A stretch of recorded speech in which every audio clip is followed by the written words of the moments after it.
15টা থেকে 20টা পাপ আছে। এই পাপগুলোতে যখন একটা জাতি লিপ্ত হয়, আল্লাহর পক্ষ থেকে আযাব আসে।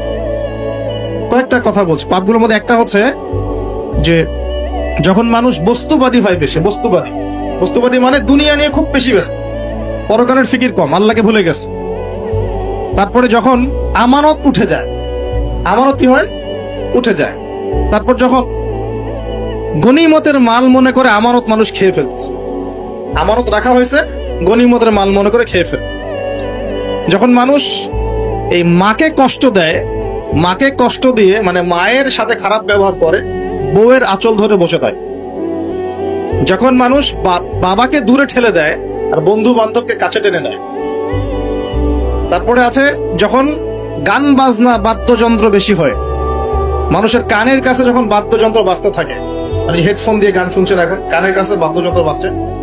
তারপর যখন মানুষ মাদকদ্রব্য বেশি সেবন করা শুরু করে, যখন জিনা বেশি বেড়ে যায়, অশ্লীলতা বেশি বেড়ে যায়, ব্যভিচার বেড়ে যায়, এই পাপগুলো যখন বেড়ে যায় এবং গায়িকা নর্তকীর যে সংখ্যা বেড়ে যায়, প্রতিটা কথা আরবি দিয়ে বলা আছে, আমি বলতে গেলে টাইম যেত, আমি শর্ট করে বললাম।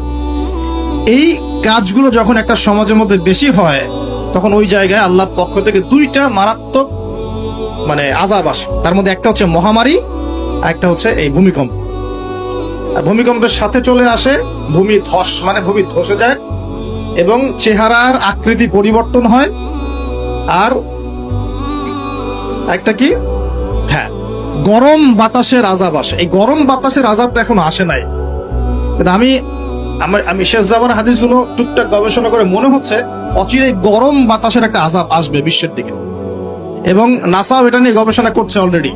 সূর্যের মধ্যে অনেক রকম বিক্রিয়া হচ্ছে, তেজস্ক্রিয় বিক্রিয়া হচ্ছে ইত্যাদি, হিলিয়াম গ্যাসের অনেক বিস্ফোরণ হচ্ছে। এগুলোর ওয়েভ বা ফ্লোটা আস্তে আস্তে পৃথিবীর দিকে ধেয়ে আসবে। নবীজি বলেছেন ফালইয়ারতাকিবু ইনদা যালিকা রিহান হামরা। এই রিহান হামরা কথাটা এই হাদিসের মধ্যে আছে। তিরমিজির 2211 নম্বর হাদিস এটা আছে। গরম বাতাস ধেয়ে আসবে পৃথিবীর দিকে, গরম বাতাসের আযাব, গরম বাতাসের আযাব আসবে। ওয়াজালজালা এবং ভূমিকম্প। অন্য হাদিসে আসছে সানাওয়াতু জালাজিল, ভূমিকম্পের বছরগুলো। আর আসছে মুতানুন শাদীদ, বড় মহামারী। আর খসফুন মানে যে জমিন ধসে যাওয়া, মাসখান মানে চেহারা আকৃতি বিকৃত হয়ে যাবে। আর কযফান মানে পাথরের বৃষ্টি বর্ষিত হবে। এই আযাবগুলো কখন আসে? এই পাপগুলোতে মানুষ যখন লিপ্ত। আর আমাকে বলেন দেখি, এই পাপগুলোতে আমরা কম বেশি লিপ্ত আছি কিনা? বড় বড় বস্তুবাদী শহরগুলোতে এই পাপগুলো বেশি না? এখানে মানুষ